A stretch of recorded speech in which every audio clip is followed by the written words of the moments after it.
The great meeting hall of Nexus Prime stretched out like a metallic flower, its walls curved and gleaming under the soft blue light that made all the different alien species comfortable.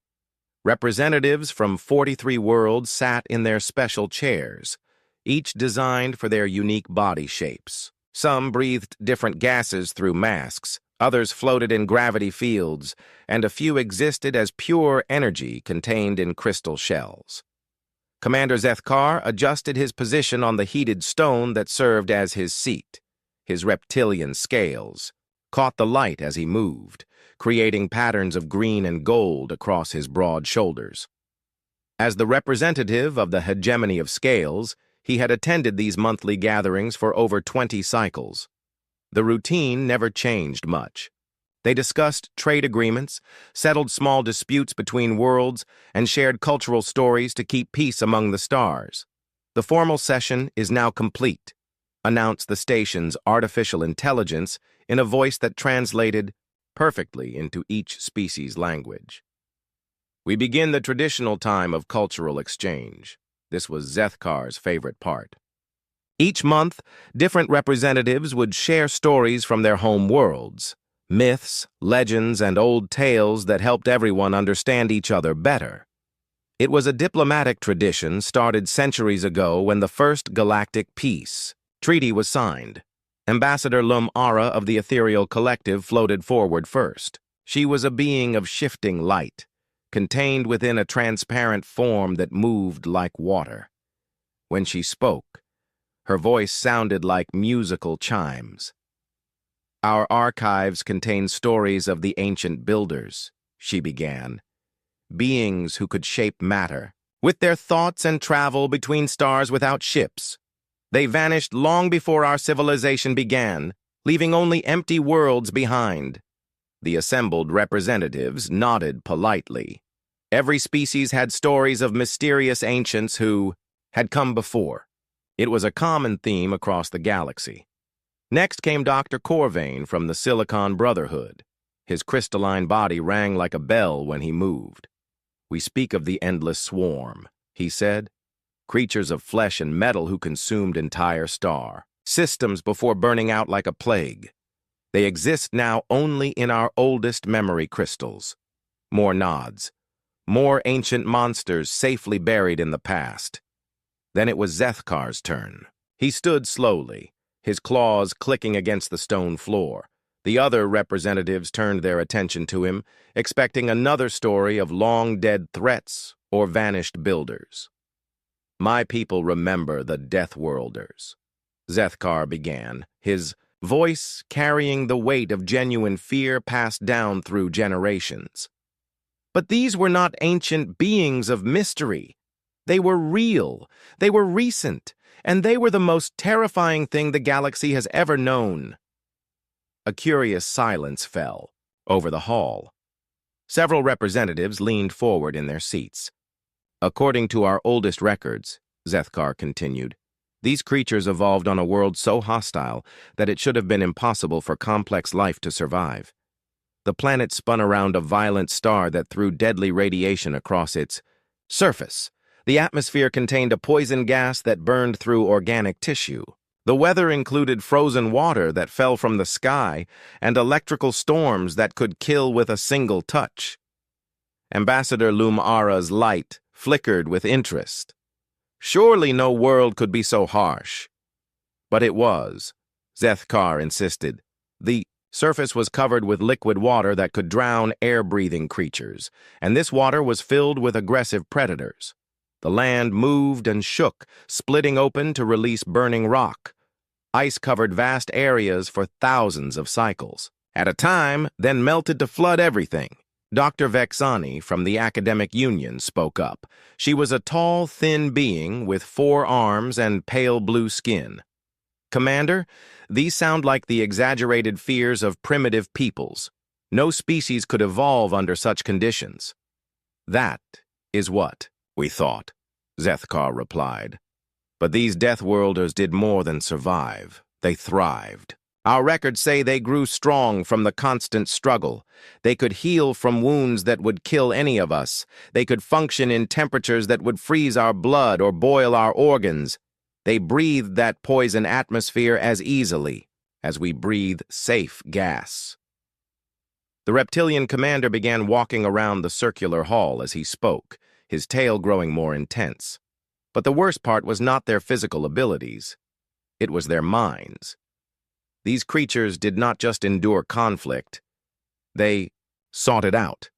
They fought each other constantly, not just for resources or territory, but for ideas and beliefs. They turned warfare into an art form. They created weapons that could split atoms and destroy entire worlds. "Impossible," whispered Captain Thorne, of the Aquatic Federation, bubbles rising around her gills. "Evolution favors cooperation and peace. Conflict wastes energy."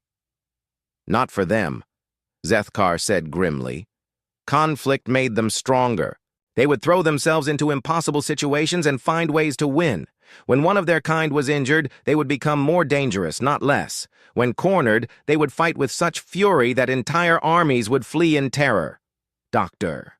Vexani's 4 hands moved quickly across her datapad. "I have been studying ruins in the Outer Rim territories. Some of the artifacts I found show strange symbols and images of bipedal creatures engaged in violent activities. I assumed they were artistic representations of mythical concepts." "What kind of images?" Zethkar asked, his scales darkening with concern. "Figures in protective coverings, carrying weapons and tools. Scenes of great battles and explosions. Structures built for defense rather than beauty. I thought they were primitive expressions of struggle against natural forces." The hall grew quiet as the implications sank in. Ambassador Lumara's light pulsed with worry. "Are you suggesting that these Death Worlders were real beings? That they actually existed?" "Our oldest stories all agree on certain details," Zethkar said. "They were approximately 2 meters tall with 4 limbs and thick bones. They had forward-facing eyes like predators and sharp teeth for cutting flesh. Their skin could change color from pale to dark, adapting to different environments. They could run for great distances without stopping and survive for days without food or water." Captain Thorne's water suit made nervous, bubbling sounds. "But where are they now? If they were so powerful, why are we not living under their rule?" "Because they destroyed themselves," Zethkar answered. "The same nature that made them unstoppable also made them unable to live in peace. They spread across the stars, fighting and conquering, but they could not stop fighting each other. Eventually, their wars became so terrible that their entire civilization collapsed. Their home world was left as a burned rock, and their colonies went silent one by one." Dr. Corvain's crystal body chimed with skepticism. "It seems convenient that such a powerful species would simply vanish at the moment they became too dangerous to tolerate." "Perhaps," Zethkar admitted. "But the stories are consistent across dozens of species who had no contact with each other. The details match, too closely to be coincidence." Dr. Vexani looked up from her datapad, her pale face troubled. "The dating on my artifacts suggests they are approximately 50,000 cycles old. That matches the time frame you describe." "What else have you found?" asked Ambassador Lumara. "Structures built to withstand massive damage, tools designed for harsh environments, and something else.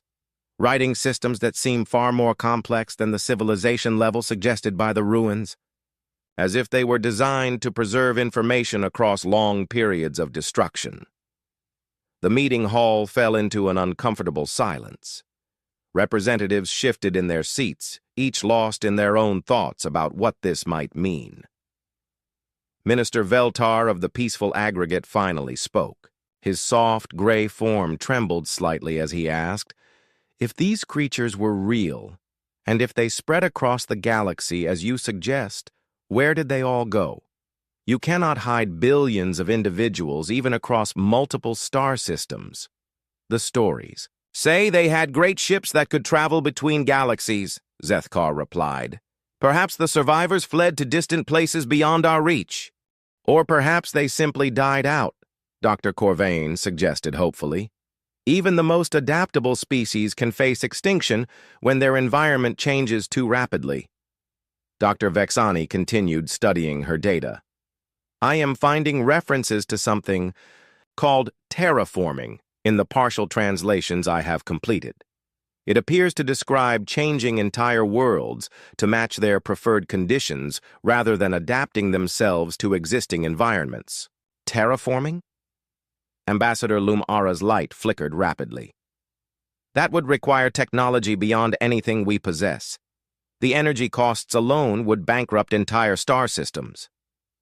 Unless, Zethkar said slowly, you had already conquered enough worlds to afford such projects, and unless your species saw impossible challenges as opportunities rather than obstacles. The implications hung heavy in the air. A species that could reshape worlds, that thrived on conflict, and that had vanished just as galactic civilization was beginning to develop. It was too convenient to be coincidence, too consistent to be myth. Captain Thorne broke the silence, with a nervous laugh that bubbled through her water suit. Well, at least we know they are gone. Whatever happened to them, it was long ago. The galaxy is peaceful now. We have learned to solve problems through discussion and cooperation. Yes, agreed Minister Veltar, his gray form becoming more solid with relief. We are civilized beings. We do not seek conflict or destruction. Such creatures could not exist in our modern galaxy. Dr. Vexani nodded, though she continued studying her data. I will continue my research into these ruins. If nothing else, they represent an important archaeological discovery. We may learn valuable lessons about the dangers of unchecked aggression. Ambassador Lumara's light returned to its normal, steady glow. Perhaps that is the purpose of these stories, to remind us why we choose peace over war, cooperation over conquest.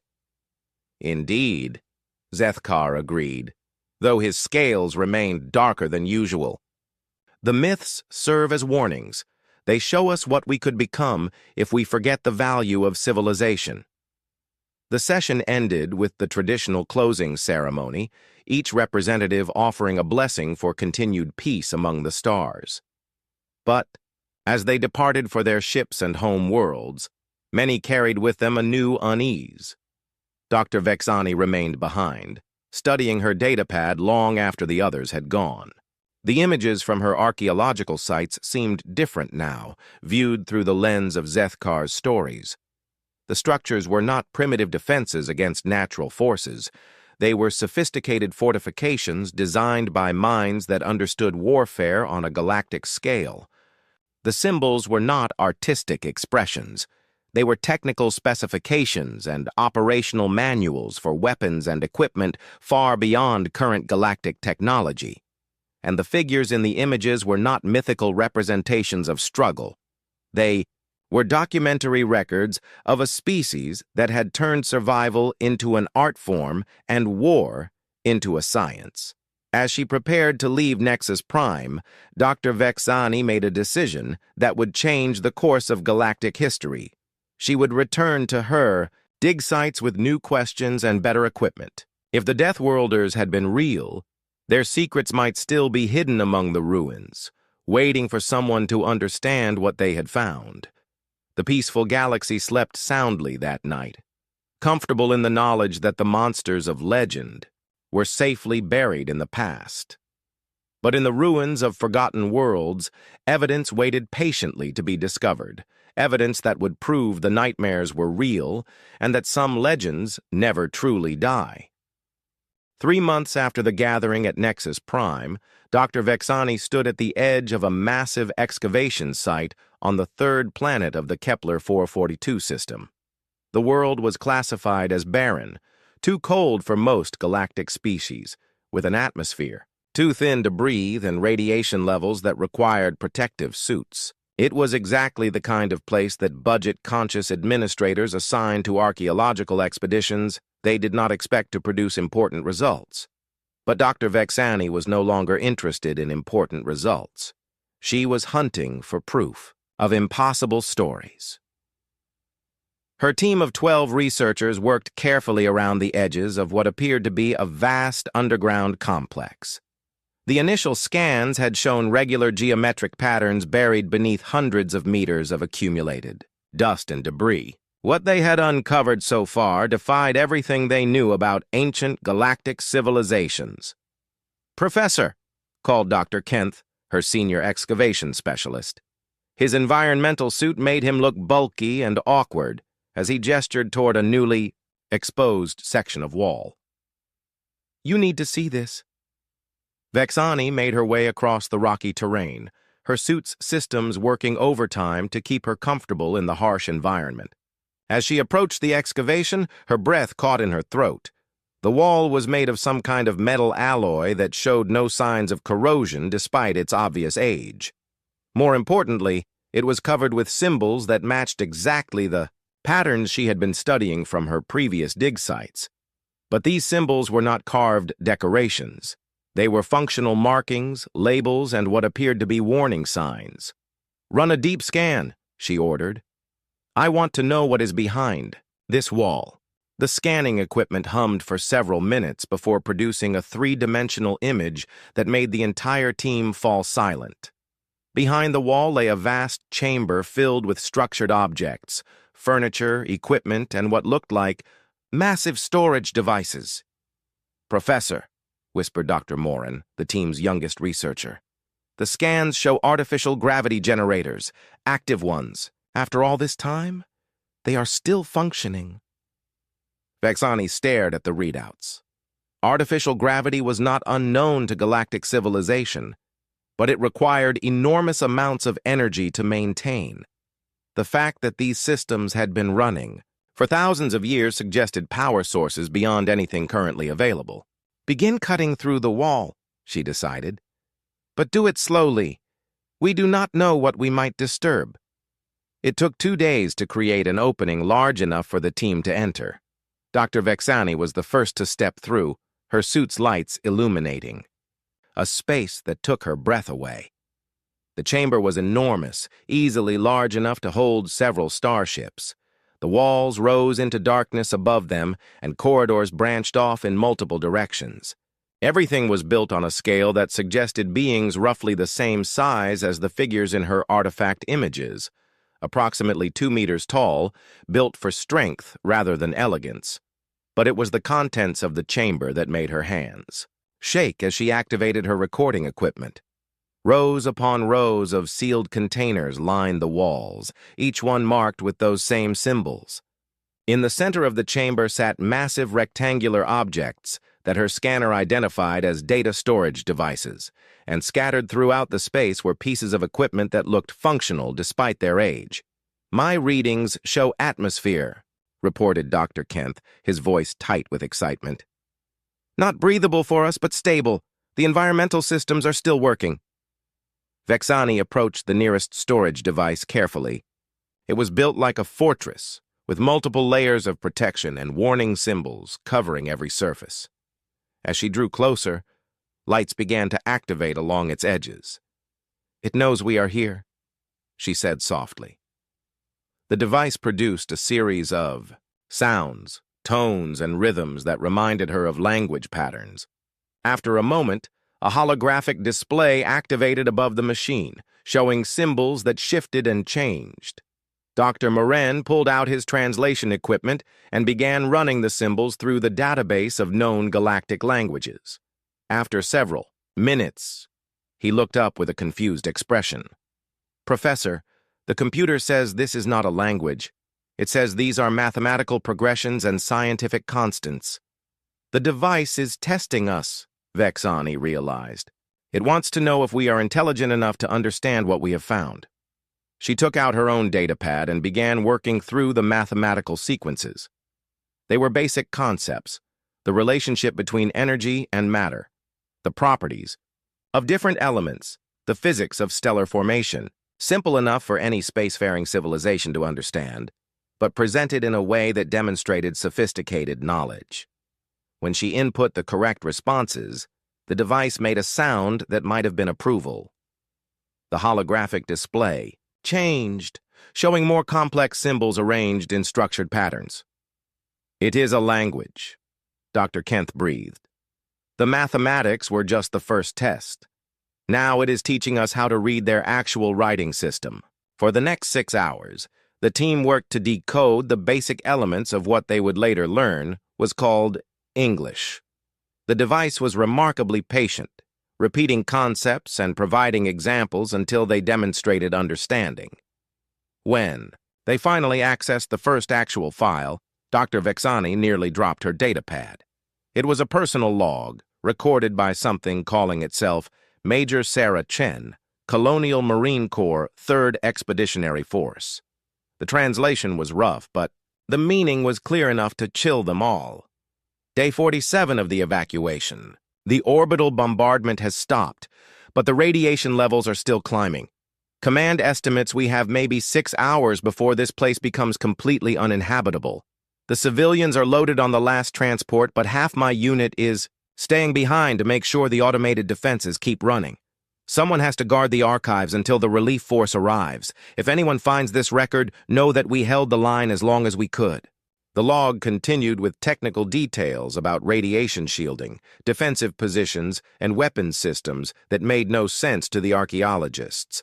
But the emotional content was unmistakable. These had been living beings, facing death with determination and purpose. Dr. Morin accessed another file, this one labeled as a technical manual. The images that appeared on the screen made him step backward in shock. Detailed diagrams showed weapons capable of destroying entire cities, vehicles designed to function in environments that would kill most galactic species instantly, protective equipment that could withstand temperatures, pressures, and radiation, levels that exceeded anything in their databases. "These are not primitive beings," Dr. Vexani said quietly. "These are the most advanced warriors the galaxy has ever seen." As they explored deeper into the data archives, the picture that emerged was both fascinating and terrifying. The beings who had built this facility called themselves humans, and they had indeed evolved on a world that matched every detail of Commander Zethkar's stories. But the reality was even more extreme than the myths suggested. Their home planet, Earth, was a nightmare world of competing predators, violent weather, and geological instability. But rather than simply surviving these conditions, the humans had embraced them. They had turned their world's hostility into a training ground that produced beings capable of functioning anywhere in the galaxy. The military records were the most disturbing. The humans had not just fought wars, they had perfected warfare as a science. They had developed strategies and technologies for conflicts on every scale, from individual combat to battles between starfleets. Their tactical manuals read like instruction guides for galactic conquest. But perhaps most unsettling were the personal records. Letters between family members, diary entries, and casual communications that revealed minds capable of both incredible violence and surprising compassion. These beings had loved, laughed, created art, and written poetry. They had also trained from childhood to kill efficiently and survive in conditions that would destroy entire galactic civilizations. "Look at this," called Dr. Kent from across the chamber. He had found a wall display showing what appeared to be a map of local star systems. Red markers indicated dozens of locations within a 50 light-year radius. Colony worlds, Dr. Vexani realized. They spread across this entire region of space. As they studied the map, the scale of human expansion became clear. What they had found was not an isolated outpost. It was one facility in a vast network that had covered hundreds of star systems. The humans had built an interstellar civilization that dwarfed anything the current galaxy had achieved. Dr. Morin discovered files that made the situation even more complex. The humans had not been conquerors in the traditional sense. Many of their colony worlds had been established on planets too hostile for other species to want. They had terraformed frozen worlds, toxic atmospheres, and radiation-soaked rocks, turning them into thriving colonies. But they had also encountered other species during their expansion. The records spoke of first contact protocols, diplomatic exchanges, and trade agreements. The humans had tried to be peaceful neighbors to the civilizations they encountered. Unfortunately, they had also prepared for the possibility that peace might fail. The weapons lockers they found contained devices that could level mountains. The defensive systems were designed to hold off fleet-sized invasions. The evacuation plans assumed that entire worlds might need to be abandoned in a matter of hours. "Professor," Dr. Moran said, his voice shaking, "I found the final entries in the historical archive. The last records told the story that Commander Zethkar's myths had only hinted at. The humans had indeed destroyed themselves, but not through simple aggression. They had faced a choice between survival and principle, and they had chosen principle. An alien species, the records called them the Devourers, had begun consuming human colonies on the outer rim. These creatures were not interested in conquest or territory. They simply consumed all biological matter on every world they encountered, leaving nothing behind but empty rock. The humans had tried diplomacy, defense, and retreat. Nothing worked. The Devourers could not be reasoned with, could not be defeated by conventional weapons, and spread faster than human colonies could be evacuated. So the humans had made an impossible decision. They had developed weapons capable of destroying the Devourers and everything else in vast regions of space. The final war had consumed entire star systems, leaving nothing alive on either side. The survivors had scattered to distant galaxies, carrying with them the knowledge of what they had been forced to do. Earth had been left as a memorial, a dead world to remind any who found it of the price of absolute war. Dr. Vexani sat in silence for a long time after reading the final logs. Around her, her team continued exploring the archives, uncovering more and more evidence of a civilization that had been both the most advanced and most dangerous the galaxy had ever known. The legends had been true. Every impossible detail had been accurate. The humans had been real, and they had been everything. The myths described and more, but they were gone now, scattered across the void between galaxies or extinct entirely. The peaceful civilizations of the current galaxy could study their ruins and learn from their mistakes without fear of encountering them again. As Dr. Vexani prepared her preliminary report for the academic union, she felt a mixture of relief and sadness. Relief that such dangerous beings were no longer a threat to galactic peace. Sadness that the galaxy had lost the knowledge and capabilities that humans had possessed. She ended her report with a recommendation that the human ruins be studied extensively but carefully. There was much to learn from their technology and history, but she also recommended that the more dangerous aspects of human civilization be classified and restricted to prevent anyone from attempting to recreate their weapons or their methods. The galaxy was safer without the humans. But as she looked up at the stars through the dome of her temporary research station, Dr. Vexiani could not shake the feeling that safety might not always be enough. The universe was vast and full of unknowns. Someday, the galaxy might face threats that required more than peaceful cooperation to overcome. When that day came, they would have only ruins and records to remind them of the species that had once been strong enough to face any challenge and win, no matter the cost. News of Dr. Vexani's discovery spread through the academic union like wildfire. Within weeks, dozens of research teams received emergency funding and orders to investigate every unexplored ruin in their sectors. What they found changed their understanding of galactic history forever.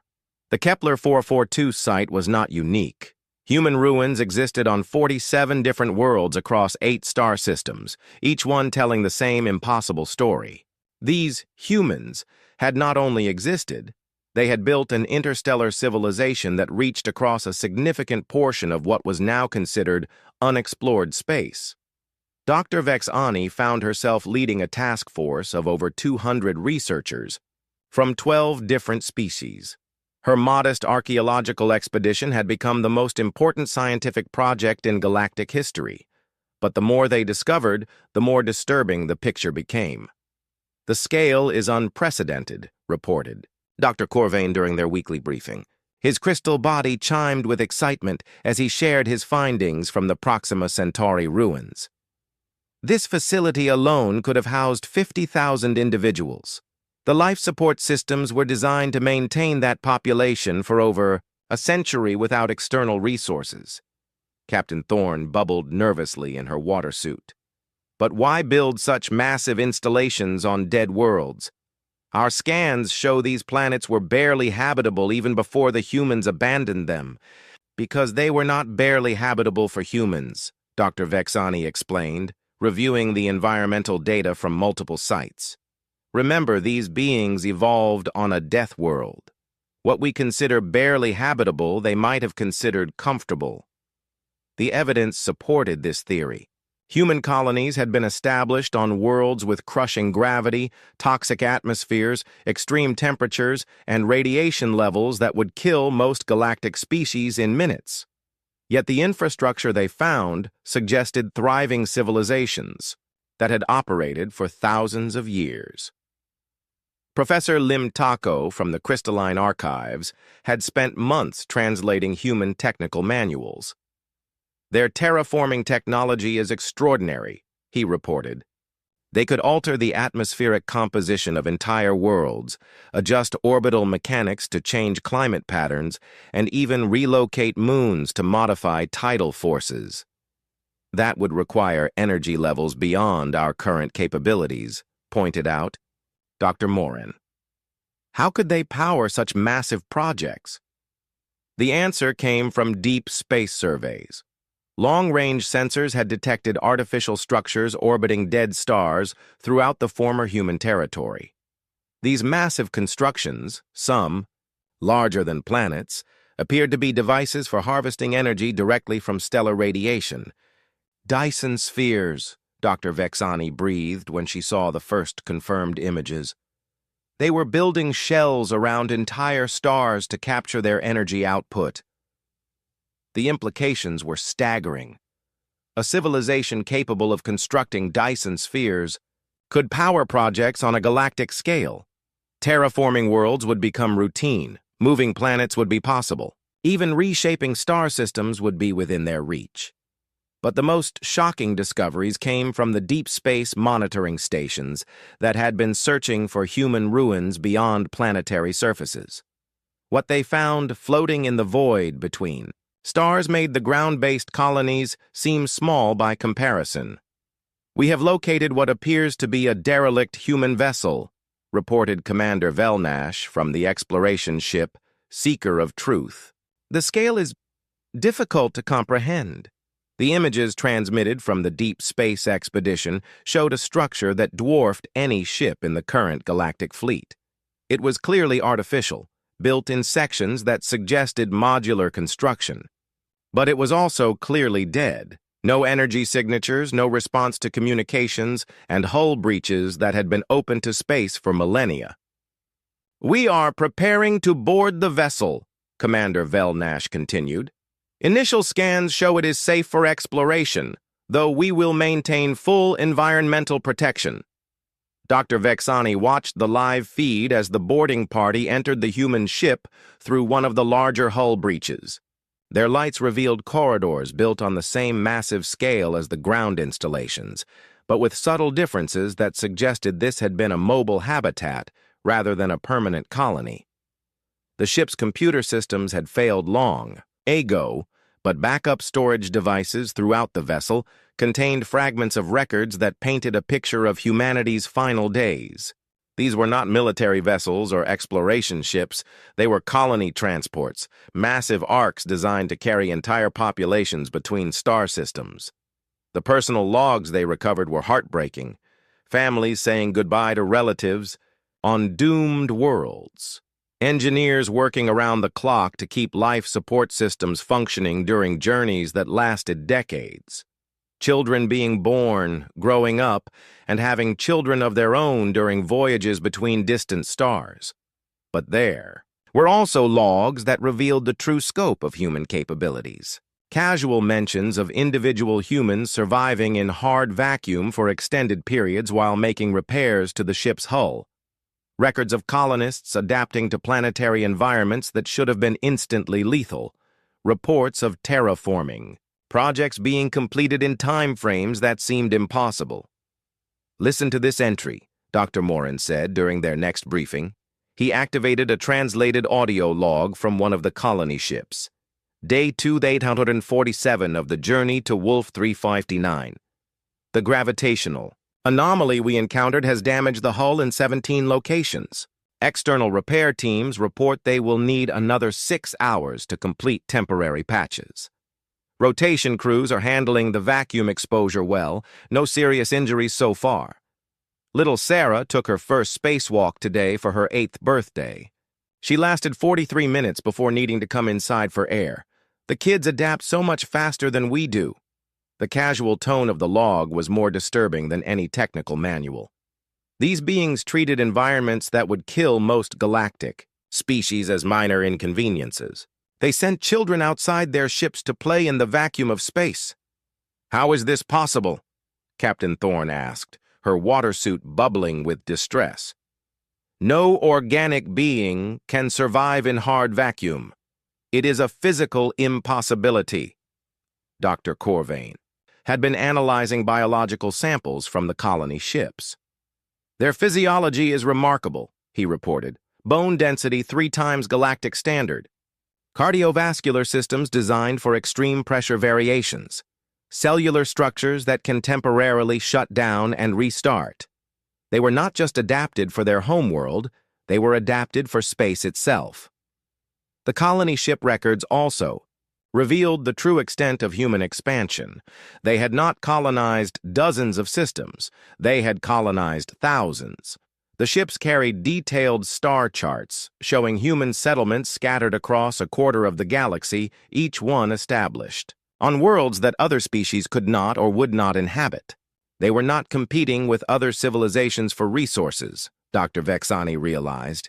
They were claiming territory that no one else wanted. Dead worlds, hostile systems, radiation-soaked planets that we would not even consider visiting.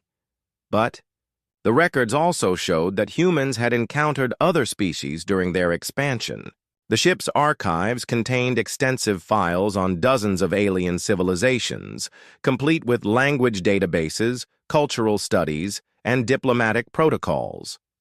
Most disturbing were the military assessments that accompanied each species profile. The humans had not been content to simply study their neighbors. They had evaluated them as potential threats and prepared detailed battle plans for conflicts with each one. They were not aggressive, Dr. Vexani explained to the increasingly nervous research team, but they were always ready for aggression from others. Every first contact included plans for peaceful coexistence and plans for total war. The tactical documents were terrifying in their thoroughness. Humans had identified the weaknesses of every species they encountered: biological vulnerabilities, technological limitations, strategic resources, and social structures that could be exploited. They had developed weapons specifically designed to be effective against each potential enemy. More disturbing still were the psychological profiles. Humans had studied the minds of other species with the same intensity they applied to military planning. They knew how each civilization would likely respond to different types of pressure, what would motivate them to fight, and what would convince them to surrender. They were preparing for a war that never came, Dr. Morin observed after reviewing weeks of tactical analyses. All this planning, all these weapons, and there is no record of them ever being used against other galactic civilizations. Because the war that came was worse than anything they had planned for, Dr. Vexani replied grimly. The final colony ship logs told the story that the ground installations had only hinted at. The devourers that had consumed human space were not a conventional enemy. They were something from outside the galaxy, a form of life that consumed all biological matter and converted it into more of themselves. The humans had tried everything. They had evacuated colonies, fought conventional battles, attempted diplomatic contact, and even tried to understand the devourers well enough to coexist with them. Nothing worked. The alien force spread like a plague, consuming entire star systems and growing stronger with each victory. So humanity had faced an impossible choice.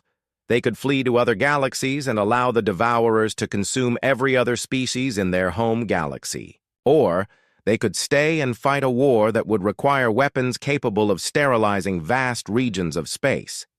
They chose to fight.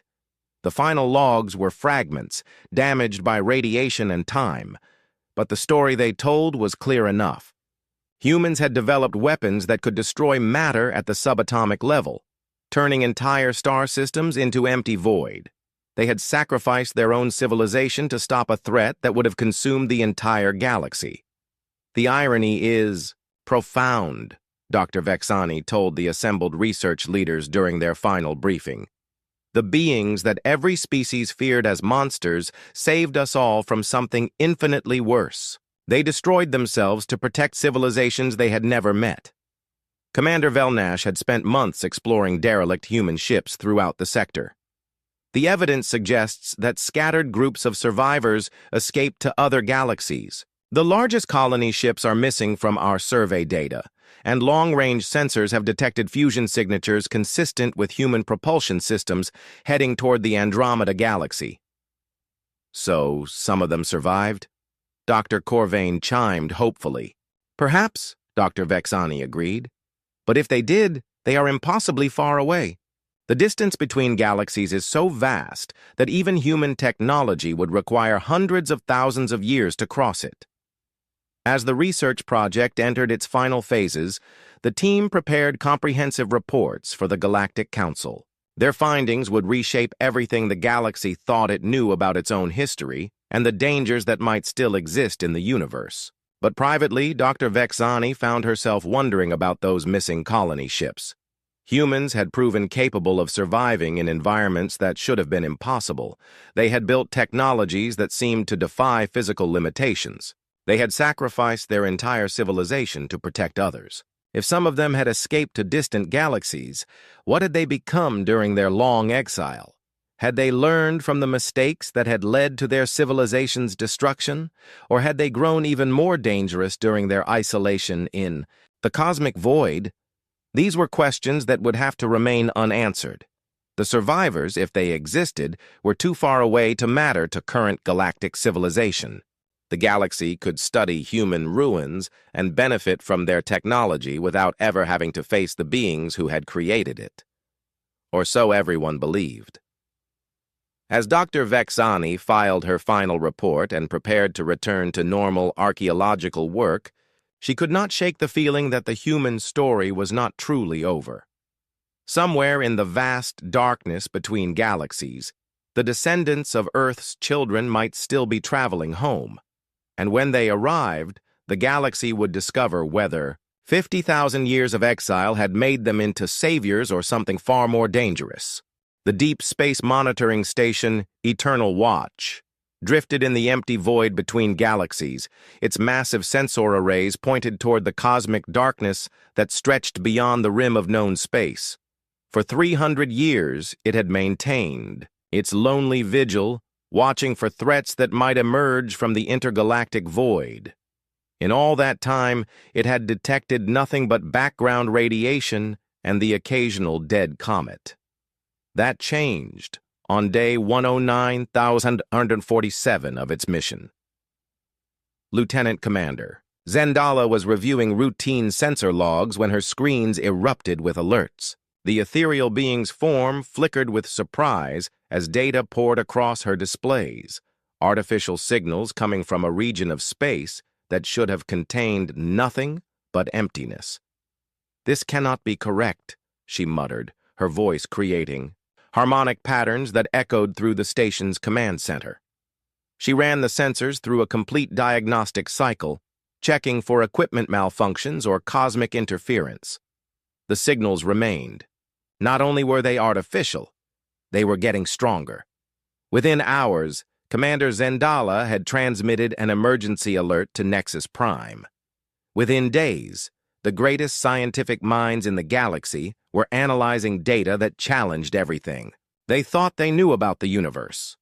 Dr. Vexani arrived at the monitoring station aboard the fastest ship the Academic Union could provide. She had been preparing for a quiet retirement after her groundbreaking research into human ruins. Instead, she found herself facing evidence that her discoveries had been only the beginning of a far larger story. "Show me everything," she demanded. As soon as she stepped off the transport, Commander Zendala led her to the primary sensor array, where holographic displays showed the impossible data in three-dimensional detail. "The signals began 4 months ago," she explained. "Initial detection suggested a single source at extreme range, but as our sensitivity improved, we realized we were detecting multiple transmission points across a vast area. The display showed dozens of signal sources scattered across what the computers calculated as roughly 50,000 light-years of space. Each source was transmitting similar patterns, mathematical progressions, physical constants, and what appeared to be identification codes. "Have you been able to translate any of the content?" Dr. Vexani asked. "That is the disturbing part," Commander Zendala replied. "The mathematical constants match exactly with the measurement systems found in your human ruins. The signal structure is consistent with human communication protocols. But the transmission power required to reach us across intergalactic distances exceeds anything we thought possible." Dr. Vexani studied the data with growing unease. The signals were definitely artificial, definitely intelligent, and definitely using technology that matched human specifications, but they were coming from the space between galaxies, a region that should have been empty of all matter except sparse hydrogen atoms. "What is the transmission content?" she asked. Commander Zendala manipulated the display to show a decoded message that made Dr. Vexani's blood run cold. The transmission contained 3 elements, a set of astronomical coordinates that pointed to the Sol system, humanity's original home, a date 4 standard years in the future, and a single word in the ancient human language that their translation computers rendered as homecoming. Within hours of Dr. Vexani's arrival, emergency sessions of the Galactic Council were being called. Representatives who had listened to human legends with polite skepticism now faced the reality that those legends were very much alive and heading home. Ambassador Lumara's form flickered rapidly as she addressed the emergency assembly. "The implications are clear," she announced to the gathered representatives. "Humanity survived their exodus. They have not only endured 50,000 years in the intergalactic void, they have thrived there." The hall erupted in frightened chatter. Commander Zethkar's scales had turned almost black with stress. "We always assumed they were extinct. How could any civilization survive in the emptiness between galaxies?" Dr. Vexani took the floor, her datapad displaying the latest analysis from the monitoring stations. "Based on the signal patterns, we are dealing with multiple groups transmitting from different locations. This suggests that humanity spread across vast distances during their exile. They may have established colonies in other galaxies or built massive space habitats in the void itself." "But why are they returning now?" asked Captain Thorne, her water suit bubbling with nervous energy. "They have survived on their own for millennia. What has changed?" The answer came from additional transmissions detected over the following weeks. As the galaxy's scientists worked around the clock to decode the human signals, a pattern emerged that was both fascinating and terrifying.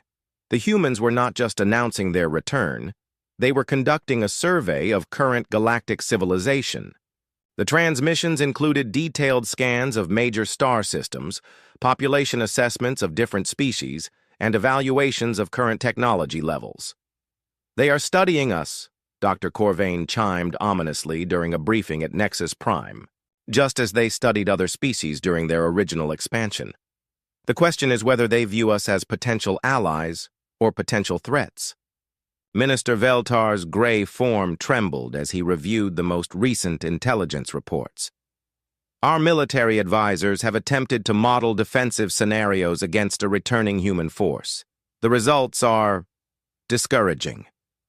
The wargaming had produced unanimous conclusions that no one wanted to hear. A species that had survived in intergalactic space for 50,000 years would possess technology far beyond anything the current galaxy could deploy.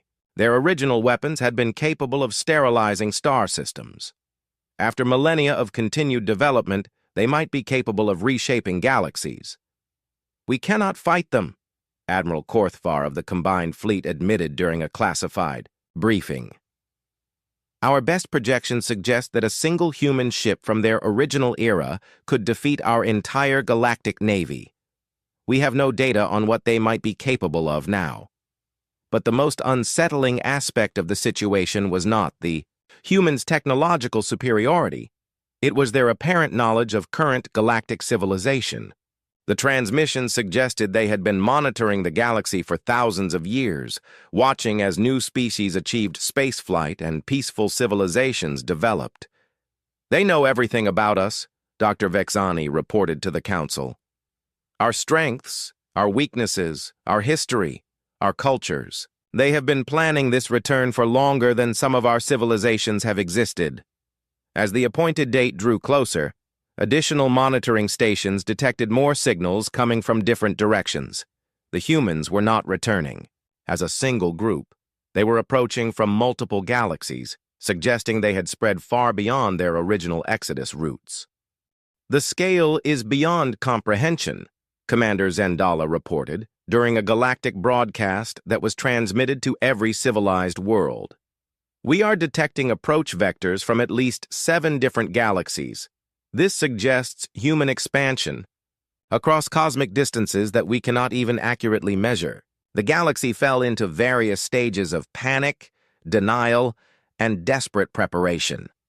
Some species advocated for immediate military mobilization, while others argued for diplomatic outreach. A few suggested attempting to hide or evacuate entire civilizations before the humans arrived. But as Dr. Vexani continued analyzing the transmissions, she began to notice subtle patterns that others had missed. The human signals were not just announcing their return, they were requesting permission. "Look at this transmission sequence," she told the assembled council representatives. "The mathematical progressions include what appear to be diplomatic protocols. They are not simply declaring their intention to reclaim their territory. They are asking for permission to return home." Ambassador Lumara's light pulsed with confusion. "Permission? From whom? They could simply take whatever they wanted." "Unless they no longer want to take anything," Dr. Vexani suggested. "The transmissions include extensive data about current galactic civilization. They know we have achieved peaceful cooperation between species. They know we have avoided the wars that destroyed their original society. Perhaps they are asking permission because they do not wish to disrupt what we have built." It was a hopeful interpretation, but one that raised as many questions as it answered. Why would a species capable of crossing intergalactic space concern itself with the opinions of civilizations they could easily conquer? What had happened to humanity during their long exile that would make them seek diplomatic contact rather than simply reclaiming their former territory? The debates raged for months as more signals arrived from the approaching human groups. Each transmission contained increasingly detailed information about galactic civilization, but also increasingly complex diplomatic protocols that suggested sophisticated governmental structures among the returning humans. "They are not the same species that left the galaxy," Dr. Vexani concluded during her final briefing before the appointed contact date. 50,000 years of survival in impossible conditions has changed them. The question is whether that change has made them better or worse. As the date specified in the original transmission approached, every deep space sensor in the galaxy focused on the Sol system. Long-range scans showed nothing unusual around humanity's dead homeworld. But the absence of visible activity was somehow more unsettling than any fleet of warships would have been. They could be there already, Admiral Korthvar pointed out, during the final military briefing. Human stealth technology from their original era was superior to our current detection capabilities. After 50,000 years of development, they could have entire fleets positioned throughout the system, without us knowing. The Galactic Council faced an impossible decision. They could send a diplomatic mission to the Sol system and risk losing their representatives to beings who might view them as insects. They could mobilize every military asset in the galaxy and risk provoking a war they could not win. Or they could simply wait and hope that humanity's intentions were peaceful. In the end, they chose a fourth option that would have made the original humans proud. They prepared for every possibility while hoping for the best. A small diplomatic mission would travel to Sol, equipped with both olive branches and the most advanced defensive systems the galaxy could provide. Meanwhile, evacuation plans were prepared for major population centers, and the combined fleet was positioned at strategic points throughout galactic space. As Dr. Vexani prepared to join the diplomatic mission to humanity's homeworld, she reflected on the irony of the situation. The species that had once been feared as monsters from ancient legends was about to make contact with the civilization that had grown up in their absence. The galaxy was about to discover whether the darkness between the stars had turned humanity into saviors or something far more dangerous. Either way, the age of peaceful isolation was coming to an end. In the depths of space, human ships that had traveled between galaxies for 50,000 years adjusted their courses toward a small yellow star that their ancestors had once called home. The time for hiding in the cosmic darkness was over. The children of Earth were coming home. The diplomatic vessel Harmony's Voice emerged from faster-than-light travel at the edge of the Sol system. Its sensors immediately focused on the small blue world that had once been humanity's home. Dr. Vexani stood in the observation deck, alongside representatives from 12 different species, each wearing protective equipment designed to function in environments that humans might consider normal. Earth hung in the void like a jewel, but a damaged one. Even from this distance, their scanners could detect the scars left by humanity's final war. Continents that should have been green were brown and gray. Oceans that should have teemed with life showed no biological signatures. The world that had given birth to the galaxy's most dangerous species was now just another dead rock orbiting a normal star. "No activity detected," reported Captain Velnash from the bridge. "The system appears as empty as our long-range surveys indicated." But Dr. Vexani was studying readings that made her increasingly nervous. "The background radiation levels are wrong," she said quietly. "They match the patterns we found in human ruins, but they are too organized to be natural decay." Before anyone could respond to her observation, every sensor on the ship activated at once. Space itself seemed to shimmer around them as something enormous decloaked directly in front of their vessel. The structure that appeared was impossible to describe in terms that made sense to galactic civilization. It was clearly artificial, but it followed no design principles they recognized. Parts of it seemed to exist in normal space, while other sections appeared to bend reality around them. It was larger than most space stations, but gave the impression of being just a small, part of something much greater. "Unknown vessel," came a transmission in perfect galactic standard. "You are approaching restricted space. Please state your intentions." Ambassador Lumara stepped forward, her ethereal form flickering with diplomatic protocols. "This is the Galactic Council diplomatic mission to the Sol system. We received your transmission requesting permission to return. We have come to discuss terms." There was a pause that lasted exactly 10 seconds, long enough to suggest careful consideration but short enough to indicate that the response had been prepared in advance. "Permission to dock is granted. Follow the guidance beacons to docking bay 7. Be advised that our environmental standards may differ from galactic norms." As their ship was drawn toward the human structure by invisible forces, Dr. Vexani noted that none of their instruments could properly analyze what they were seeing. The human vessel, if it could be called a vessel, seemed to exist partially outside normal space-time. Parts of it were clearly there, while other sections appeared as suggestions rather than solid matter. "How is this possible?"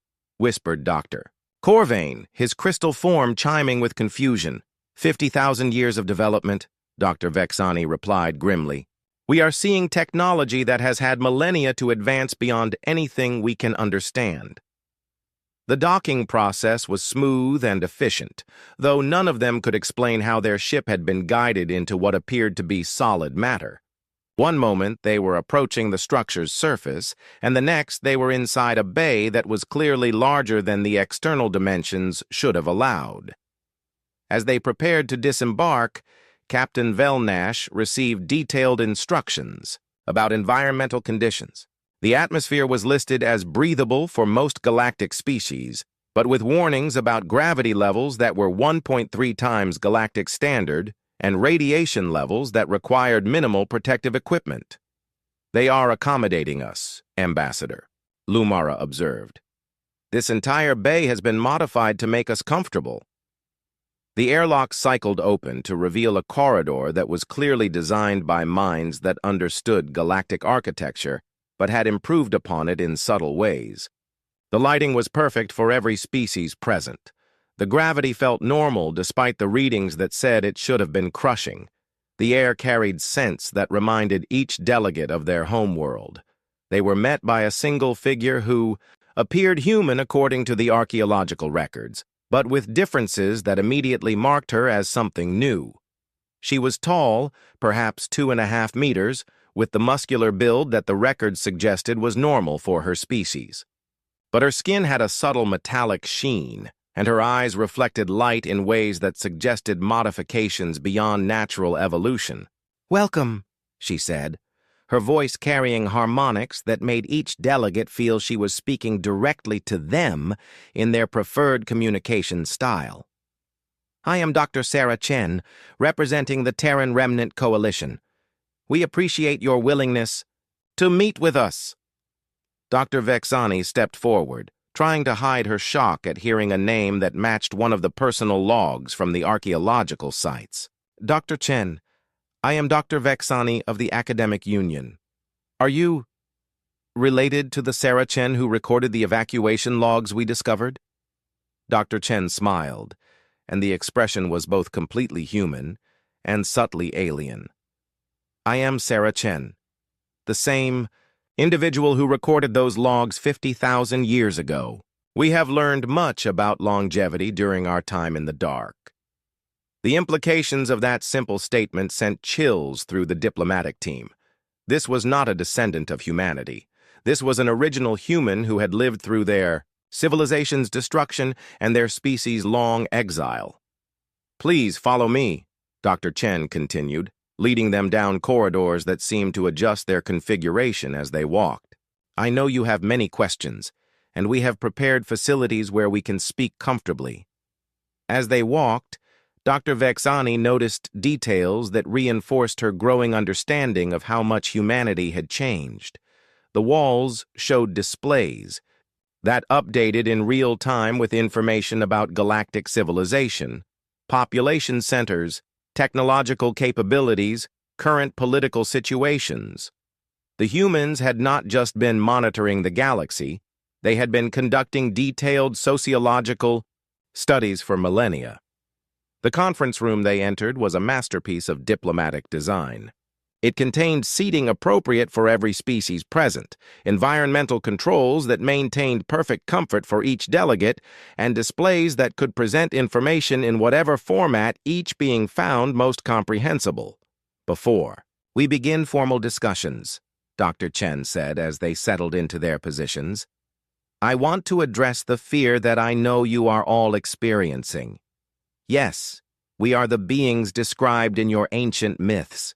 Yes, we are capable of the things your archaeological records suggest, but we are not the same species that left this galaxy 50,000 years ago. She gestured to the displays around the room, which began showing images of human civilization during their long exile. What they saw was both amazing and terrifying. Massive. Structures floating in the void between galaxies, each one housing millions of individuals. Worlds that had been constructed rather than found, built to precise specifications in the emptiness of intergalactic space. Technologies that seemed to manipulate the fundamental forces of reality itself. We learned, Dr. Chen continued, that survival in the void required more than just advanced technology. It required wisdom, cooperation, and patience on scales that our original civilization could never have imagined.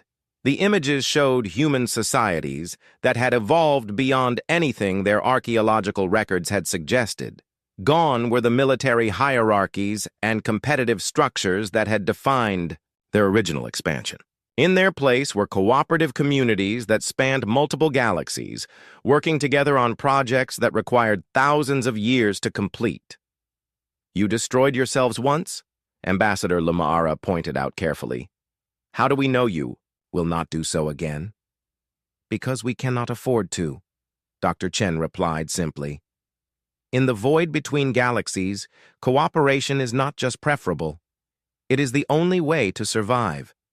Those who could not learn to work together did not live long enough to have descendants, Dr. Corvain chimed with curiosity. But why return now? You have clearly built a successful civilization in exile. Why risk contact with a galaxy that might fear you? Dr. Chen's expression grew serious. Because this galaxy is about to face threats that peaceful cooperation alone cannot handle. We have been monitoring more than just your civilizations. There are things moving in the cosmic dark, intelligences and forces that make the devourers look like a minor inconvenience.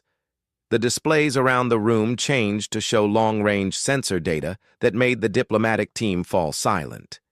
Massive. Structures were moving through intergalactic space, following trajectories that would bring them into contact with their galaxy within a few thousand years. The energy signatures suggested technologies that dwarfed even human capabilities.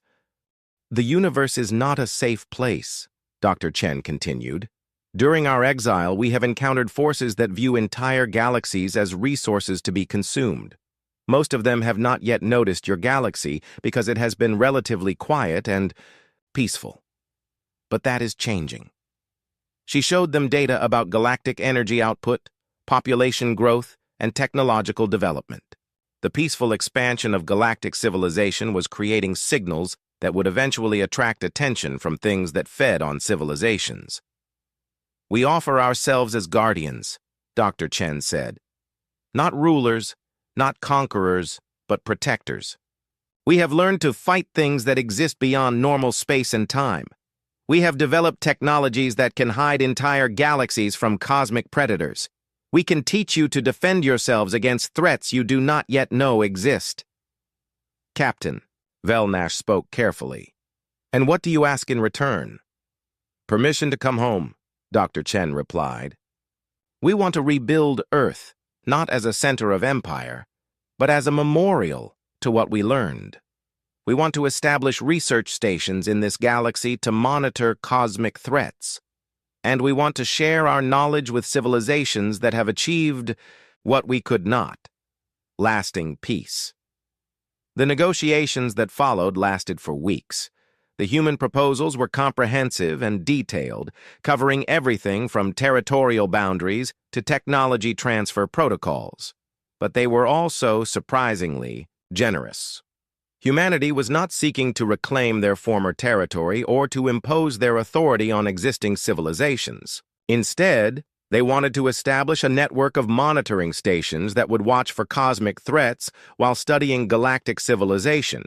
They offered to share defensive technologies and scientific knowledge in exchange for cultural and philosophical insights from species that had achieved peaceful coexistence. "You have accomplished something remarkable," Dr. Chen told the assembled delegates during their final session. "You have created a galactic civilization based on cooperation rather than conquest. We want to learn from that achievement while helping you protect it." Dr. Vexani found herself studying the human representative with a mixture of awe and uncertainty. "How do we know you will not change? Power has a way of corrupting even the best intentions." Dr. Chen smiled sadly. "Because we have already been corrupted by power, and we have learned the price of that corruption. We destroyed our own civilization rather than repeat the mistakes that power tempts us to make. The safeguards we have built into our society are designed by beings who know exactly how dangerous we can be." The final agreement was unlike any treaty in galactic history. Humanity would be granted permission to establish research stations and memorial sites throughout their former territory. In exchange, they would provide early warning systems for cosmic threats and share defensive technologies with any civilization that requested them. But the most important part of the agreement was the oversight clause. Human activities would be monitored by joint galactic committees, and any sign of aggressive expansion would trigger immediate diplomatic intervention. "We do not ask you to trust us completely," Dr. Chen said as the documents were signed. "We ask you to trust the safeguards we have built and the monitoring systems we are volunteering to accept. If we become a threat to galactic peace, we want you to have the tools necessary to stop us." As the diplomatic mission prepared to return to Nexus Prime, Dr. Vexani found herself alone with Dr. Chen in the observation deck, looking out at the dead world that had once been Earth. "Will you really rebuild it?" she asked. "Not as it was," Dr. Chen replied, "but as it could be. A world that remembers both the beauty and the horror of what we were and celebrates what we have become. And if other threats come? If the galaxy faces enemies that even you cannot handle?" Dr. Chen was quiet for a long moment before answering. "Then we will face them together. We have learned that the universe is too dangerous for any species to survive alone, no matter how strong they think they are." As the Harmony's voice departed the Sol system, its crew carried with them the most important news in galactic history. Humanity had returned, not as conquerors, but as guardians. The monsters of legend had become something new, beings who had learned that true strength came not from the ability to destroy, but from the wisdom to protect. The galaxy would never be the same. But for the first time in 50,000 years, it might actually be safe. In the years that followed, human research stations appeared throughout the galaxy, each one monitoring cosmic threats while studying the civilizations they protected. Earth was slowly rebuilt as a living memorial to the price of unchecked aggression and the value of hard-won wisdom. And in the vast darkness between galaxies, ancient intelligences that had noticed the growing energy signatures from the galactic rim found their attention blocked by technologies they could not understand, deployed by beings who had learned to be more dangerous than the universe itself. The children of Earth had indeed come home, and they had brought with them the greatest gift any species could offer, the knowledge of how to survive in a universe that was always trying to kill you.